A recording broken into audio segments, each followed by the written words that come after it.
বহুদিন আগের কথা, কত বছর আমরা জানি না। একজন প্রতাপশালী বাদশা ছিল, এখনকার বিশ্ব নেতাদের মতোই পরাশক্তি, ওই যে আসহাবুল কাহাফের মতো, বা ওই নমরুদের মতো, বা ওই যে ফেরাউন তার মতো একজন প্রতাপশালী বাদশা ছিল। তার অধীনে একজন বড় জাদুকর ছিল। কি ছিল? আচ্ছা, মজা আছে, ভালো করে বোঝান। একটা বড় জাদুকর ছিল। এখনো কিন্তু বহু কান্ট্রি এই জাদুবিদ্যার চর্চা করে, আপনারা জানেন। ভিতরে ভিতরে জাদুবিদ্যার চর্চা এখনো চলছে। আর এই জাদু সত্য, জাদু সত্য, চোখের বদনজরও সত্য। সায়েন্স বিশ্বাস করুক না করুক, এগুলো সত্য, কারণ কোরআন বলেছে সত্য ব্যাস সত্য। এই জাদুকরের যখন বয়সটা বুড়ো হয়ে গেল, তখন সে যে আমার তো বয়স শেষ, আমার এই বিশাল জ্ঞানগুলো কি করব? আমাকে একজন বালক এনে দিন, যেই বালককে আমি এসব জাদুবিদ্যা শিখিয়ে দিব। যেরকম ছোট বাচ্চাদের মধ্যে। তো এরকম একটা ফুটফুটে সুন্দর বাচ্চাকে খুঁজে বের করা হলো, যে বাচ্চাটা বিচক্ষণ। একে নিয়ে আসা হলো জাদুকরের কাছে। এবার জাদুকর তাকে জ্ঞান শিখায়, জাদু শিখায়। জাদু শিখাতে শিখাতে শিখাতে শিখাতে সে একটু পরিণত হচ্ছে, মানে কৈশোরে পদার্পণ করবে। এখন সে যখন জাদু শিখতে আসে, আসার পথে রাস্তায় দেখে একজন পাদ্রী আছে। পাদ্রী মানে কি? পাদ্রী মানে দরবেশ, মানে যে আল্লাহর বিশ্বাস করে, হয়তো আগেকার আসমানি কিতাবে সে বিশ্বাস করত। এমন একজন পাদ্রীর সন্ধান সে পায়। সেই পাদ্রীর কাছে গিয়ে বসে। সেই পাদ্রী তাকে আসমানি কিতাবের যে মর্ম, যে বাণী, এগুলো শোনায়। তার কাছে খুব ভালো লাগে যে মাশাআল্লাহ, এটা ইমানের স্বাদ। যখন কোরআন শুনি আমাদের ভালো লাগে না? আসমানি কিতাব যখন শুনে তার কাছে ভালো লাগে। সে বলে যে আমি এটা শিখতে চাই। তখন এই পাদ্রী তাকে বলে, তুমি তো জাদু শিখতে যাও এই বাদশার দরবেশের কাছে, বাদশার জাদুকরের কাছে, যদি ওরা জানতে পারে তাহলে তো সমস্যা। তাহলে উপায় কি? যখন তুমি ওখানে যাবে, যখন দেরি হয়ে যাবে, তখন বলবে বাসার থেকে বের হতে দেরি হয়েছে, বাসার থেকে বের হতে দেরি হয়েছে। আর আমার এখানে বসে যখন বাসায় যাবে, তখন বাসায় গিয়ে বলবে যে ওখান থেকে, ওই যে জাদুকরের কাছ থেকে আসতে দেরি হয়েছে। মানে কৌশল অবলম্বন করতে তিনি শিক্ষা দিলেন। এখানে আমাদেরও নসিহত আছে। সবসময় তো আর মানে একই রকম করে চললে হবে না, কৌশলের প্রয়োজন আছে না? উদউ ইলা সাবিল রাব্বিকা বিল হিকমা, হিকমার দরকার আছে না? সত্য থেকে সরে গিয়ে নয়, কিন্তু কৌশল তো করার দরকার আছে। তারপর সামনে যান। এবার এই বাচ্চা খুব সুন্দর করে ব্যালেন্স করলো, একবার এখানে যায়, একবার ওখানে যায়। এই করতে করতে ওই যে জাদুকরের ইন্তেকাল হয়ে গেল, মারা গেল জাদুকর। এবার এই বাচ্চার কাছে মাশাআল্লাহ অনেক এলেম কালাম আছে। এদিকে সে পাদ্রীর জ্ঞানে দীক্ষিত হচ্ছে। দীক্ষিত হতে হতে তার মধ্যে আল্লাহ পাকের প্রতি একটা পরিপূর্ণ ঈমান চলে আসে। সে মুসলিম হয়ে গেল, আলহামদুলিল্লাহ। মুসলিম হওয়ার পরে একদিন সে যখন বাচ্চার কাছে যাচ্ছে, রাস্তায় একটা বিশাল জন্তু দেখা গেল। বিশাল জন্তু, কিরকম জন্তু আমরা জানি না। ঠিক ওই যে দাব্বাতুল আরদ সামনে বের হবে। কিয়ামতের 10টা নিদর্শন আছে বড় বড়, তার মধ্যে একটা হচ্ছে দাব্বাতুল আরদ, জমিন থেকে ফুঁড়ে একটা প্রাণী বের হবে। আর এখন মানুষ এগুলো বিশ্বাস করবে না, আমি জানি। 2 দিন পর নাসা যখন বলবে তখন বিশ্বাস করবে। কথা কি বুঝতে পারছেন? তবে প্রাণী এই পৃথিবীর নিচে আছে। রাসূল সাল্লাল্লাহু আলাইহি ওয়াসাল্লাম বলেছেন 10টা আলামত না আসা পর্যন্ত কিয়ামত হবেই। তার মধ্যে একটা হচ্ছে দাব্বাতুল আরদ, জমিন থেকে একটা প্রাণী বের হবে। এবং এই প্রাণী শুধু বেরই হবে না, মানুষের সাথে কথাবার্তা বলবে। এবার মানুষের সাথে কথা বলবে প্রাণী। বিশ্বাস করছেন? এখন বিশ্বাস করছেন না জানি, কিন্তু প্রাণী মানুষের সাথে কথা বলবে। আল্লাহ পাক বলাতে পারেন না? পারেন। আচ্ছা, সামনে যান। ওই প্রাণী যখন দাঁড়িয়ে আছে রাস্তায়, এখন এই বালক বলছে আজকে আমি প্রমাণ করে নিব যে আল্লাহর আনুগত্যশীল ওই পাদ্রী সঠিক নাকি ওই জাদুকর সঠিক। এবার সে একটা ইট হাতে নিল, পাথর হাতে নিয়ে সে বলছে, আল্লাহ, তোমার কাছে যদি ওই জাদুকরের কাজের চাইতে এই পাদ্রীর কাজ বেশি পছন্দনীয় হয়, এই ইটের আঘাতে এই জন্তুকে তুমি মেরে ফেলো। আল্লাহ এই বলেছে, বিসমিল্লাহ বলে পাথর নিক্ষেপ করলো। নিক্ষেপ করার সাথে সাথেই জন্তু ডেড। তখন তার আইন আল ইয়াকিন, হাকুল ইয়াকিন হয়ে গেল যে হ্যাঁ, আল্লাহর কাছে এই পাদ্রীর আমলই সবচেয়ে বেশি পছন্দনীয়। তার আর মনে কোনো সংশয় থাকলো না। কিশোর মানুষ না, কতটুকুই বা বোঝেন নাই? এবার তার মধ্যে একটা ইয়াকিন চলে আসলো এবং সে পরিপূর্ণ মুমিন, মুসলিম হয়ে গেল। এবার যখন সে রাজ দরবারে যায়, তার কাছে পেশেন্ট আসে। মানে একজন মানুষ এসেছে, সে বলছে যে আমার চোখের সমস্যা। সে চোখে হাত দেয়, হাত দিয়ে বলে যে আপনি আল্লাহর প্রতি ঈমান নিয়ে আসেন, আমি আল্লাহর কাছে দোয়া করব, চোখ ভালো হয়ে যাবে। এভাবে পেশেন্ট আসে, সে বলে আল্লাহর প্রতি ঈমান নিয়ে আসেন, আমি দোয়া করব, ভালো হয়ে যাবে। এভাবে আস্তে আস্তে তার নাম এবং খ্যাতি ছড়িয়ে পড়তে লাগে। যেই তার কাছে আসে, সে বলে আগে মুসলিম হন, ইমানদার হন, আল্লাহর প্রতি বিশ্বাস করেন, আমি দোয়া করব, ভালো হয়ে যাবে। চোখ অন্ধ ভালো হয়ে যাচ্ছে। কুষ্ঠরোগী ভালো হয়ে যাচ্ছে, হ্যাঁ, প্যারালাইজড রোগী ভালো হয়ে যাচ্ছে, আলহামদুলিল্লাহ। নবী ঈসা আলাইহিস সালাম এমনটা করেছিলেন না? আল্লাহ পাক চাইলে করতে পারেন। একদিন ওই রাজ দরবারের একজন মন্ত্রী আসছে, এবার ওই রাজার একজন এমপি সাহেব, তার চোখে সমস্যা, সে আসছে, এসে বলছে যে আমার এই চোখের সমস্যা, আমার চোখটাকে ভালো করার দরকার, তোমার কাছে কোনো ওষুধ আছে নাকি? তো সে বলছে যে আপনি আল্লাহর প্রতি ঈমান নিয়ে আসেন, আমি আল্লাহর কাছে দোয়া করব, আপনি ভালো হয়ে যাবেন। এবার সে আলহামদুলিল্লাহ ঈমান নিয়ে আনলো এবং সে ভালো হয়ে গেল।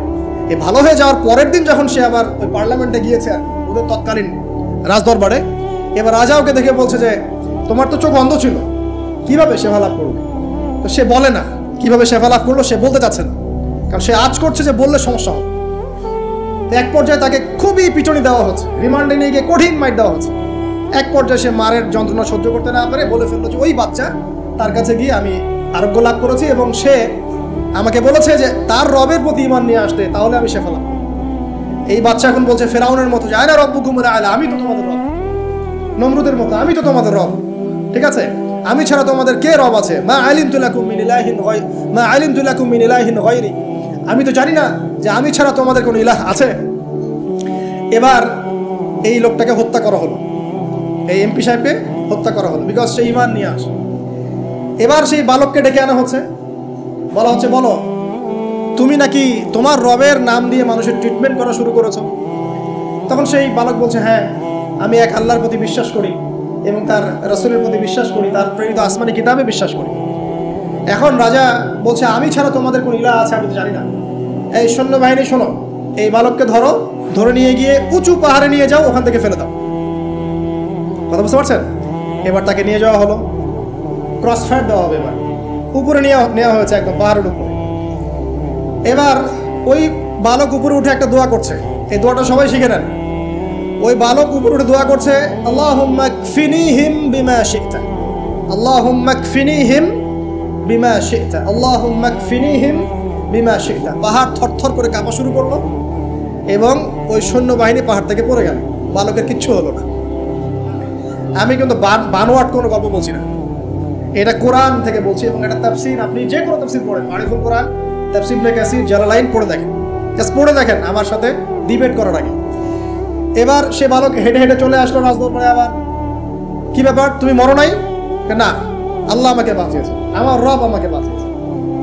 আবার পাঠানো হচ্ছে আরেক দল সেনাবাহিনীকে নিয়ে, যাও এবার ওকে সমুদ্রে নিয়ে যাও, সমুদ্রের মাছ সমুদ্রে ডুবিয়ে দিবে।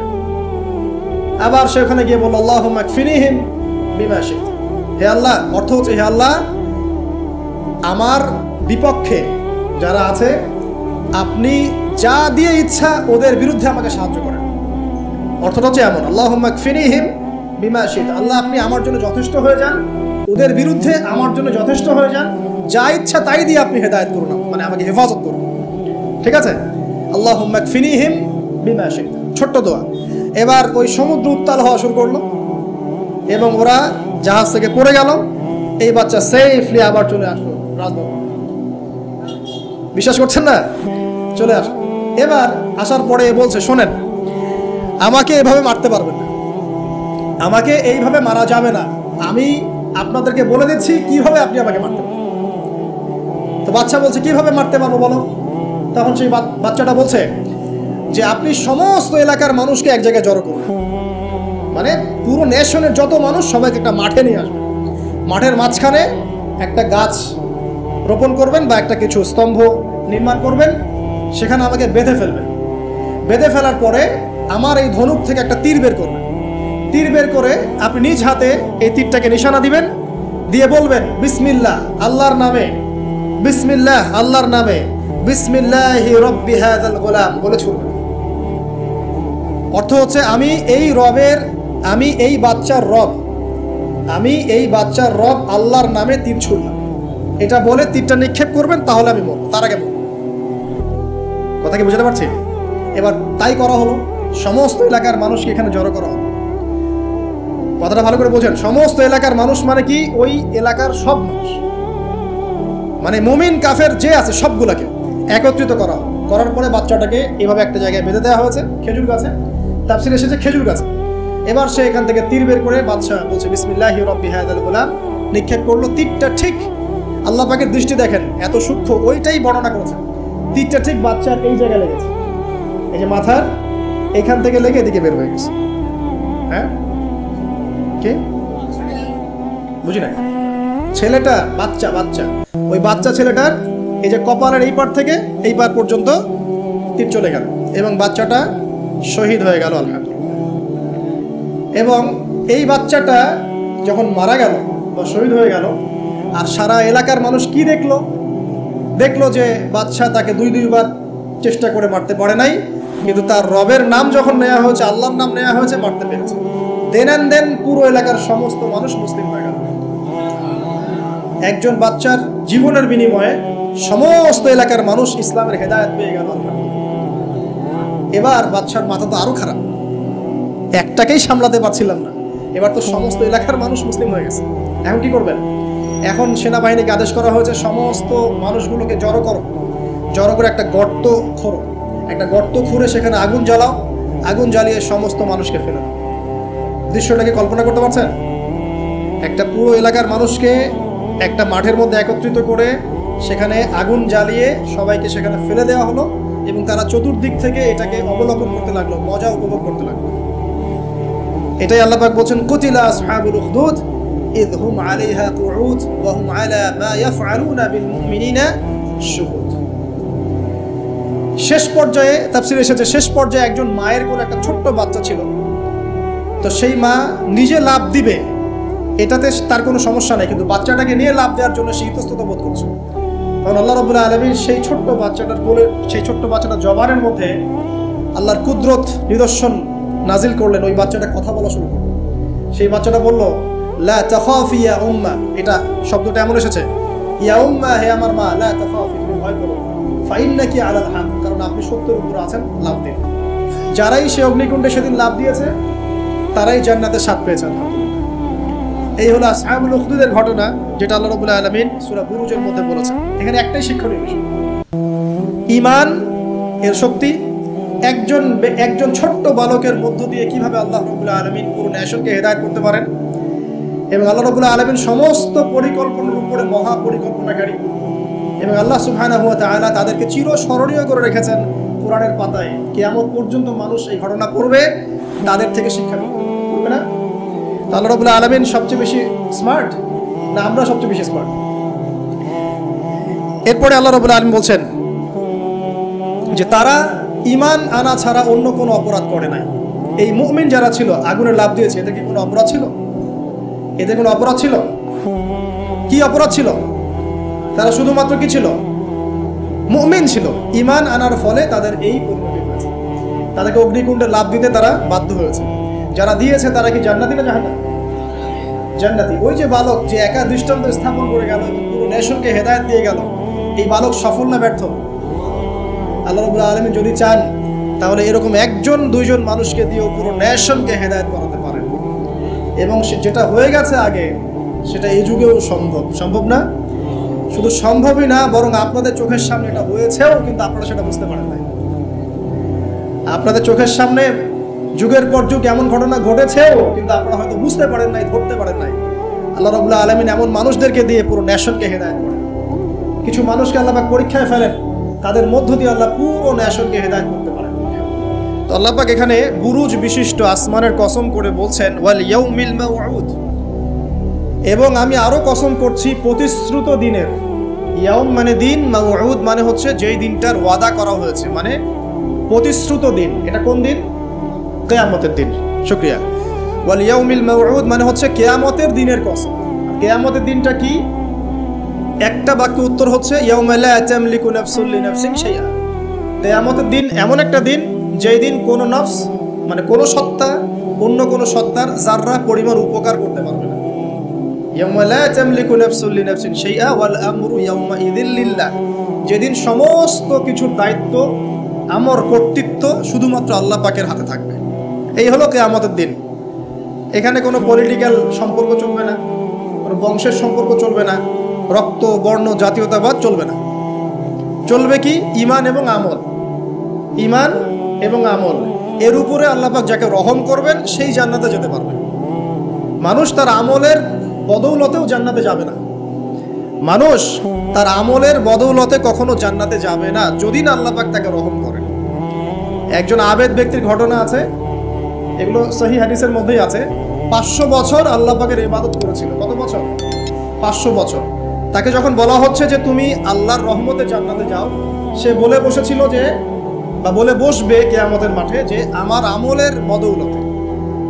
তখন আল্লাহ রাব্বুল আলামিন তাকে ডেকে বলবেন যে তোমার সব আমলগুলোকে এক পাল্লায় রাখা হবে, আর আমি তোমাকে যে নিয়ামতগুলো দিয়েছিলাম সেগুলো এখন আরেক পাল্লায় রাখা হবে। দেখা যাবে দুই চোখের যে নিয়ামত, আল্লাহ পাকের দুইটা চোখের যে নিয়ামত যা আল্লাহ মানুষকে দিয়েছেন, ওই 500 বছর ইবাদতের নেকি তার চেয়ে বেশি হবে। মানে দুই চোখের নিয়ামতের চাইতে 500 বছরের ইবাদত কম হয়ে যাবে। তাহলে এই হলো আল্লাহ পাকের রহমতের একটা আমি নমুনা দিলাম যে আল্লাহ পাকের রহমত ছাড়া কেউ জান্নাতে যেতে পারবে না। ওয়াল ইয়াউমিল মাউউদ মানে কিয়ামতের দিন, সেই দিন যেদিন কোনো নফসের উপকার করতে পারবে না, পৃথিবীর কোনো সম্পর্ক সেখানে টিকবে না। সূরা আবাসার মধ্যে আল্লাহ পাক বলছেন ইয়াউমা ইয়াফিরুল মারউ মিন আখি, যেদিন ভাই থেকে পালিয়ে যাবে, ওয়া উম্মিহি ওয়া আবি, মানুষ তার বাবা এবং মা থেকে পালিয়ে যাবে, ওয়া সাহিবাতিহি ওয়া বানি, তার স্ত্রী পুত্র সন্তান এগুলো থেকে মানুষ পালিয়ে যাবে। লিকুল্লি ইমরিইম মিনহুম ইয়াউমাইযিন শা'নু ইউগনি, সেই দিন প্রত্যেক মানুষ নিজের নফসের কথা নিয়েই ব্যস্ত থাকবে। সবাই বলবে ইয়া নাফসি ইয়া নাফসি। তবে শুধু একজন ব্যক্তি আছেন এই পুরো মহাবিশ্বে যিনি বলবেন ইয়া উম্মতি ইয়া উম্মতি। তিনি কে? আমাদের প্রিয় নবী মুহাম্মদুর রাসূলুল্লাহ সাল্লাল্লাহু আলাইহি ওয়াসাল্লাম, এই একমাত্র মানুষ যিনি আল্লাহ পাকের সামনে কিয়ামতের মাঠে বলবেন ইয়া উম্মতি ইয়া উম্মতি, হায় আমার, হে আল্লাহ আমার উম্মত, হে আল্লাহ আমার উম্মত। আজকে সেই নবীর আদর্শ আমরা ভুলে গেছি। সেই নবীর সুন্নত পালন করতে গেলে লজ্জা লাগে। ইয়াং জেনারেশন দেখবেন বিটিএস এর সুন্নত পালন করে, ওই যে ম্যানচেস্টার ইউনাইটেডের সুন্নত ফলো করছে। হ্যাঁ, ক্রিকেট প্লেয়ার, ওই যে ফুটবল প্লেয়ার, বলিউডের নায়ক, বলিউডের নায়িকা, হলিউডের নায়িকা, এগুলোর সুন্নত ফলো করছে। তো রাসূলুল্লাহ সাল্লাল্লাহু আলাইহি ওয়াসাল্লামের সুন্নাহ মতো দাড়ি রাখতে লজ্জা লাগে, তার মতো কাপড় পরতে লজ্জা লাগে, হ্যাঁ, তার আদর্শটাকে ফলো করতে লজ্জা লাগে। অথচ সেই মানুষটাই কিয়ামতের মাঠে এই উম্মতের পক্ষে কথা বলবেন যে হে আল্লাহ আমার উম্মত, আমার উম্মত। আর এই মানুষটাকেই জীবিত অবস্থায় 15 বার হত্যা করার চেষ্টা করা হয়েছিল। তাকে নবী মুহাম্মদ সাল্লাল্লাহু আলাইহি ওয়াসাল্লামকে বিস্তারিত জানতে বিশ্ববিখ্যাত বই আর রাহিকুল মাখতুম এটা পড়ে দেখেন। জীবন রাসূল সাল্লাল্লাহু আলাইহি ওয়াসাল্লামের পবিত্র জীবনের উপরে একটা সেরা বই আর রাহিকুল মাখতুম পড়ে দেখেন। তাকে প্রায় 15 বার হত্যা করার চেষ্টা করা হয়েছে এবং তাকে প্রায় 16টা গালি খেতে হয়েছে সারা জীবনে। কতগুলা?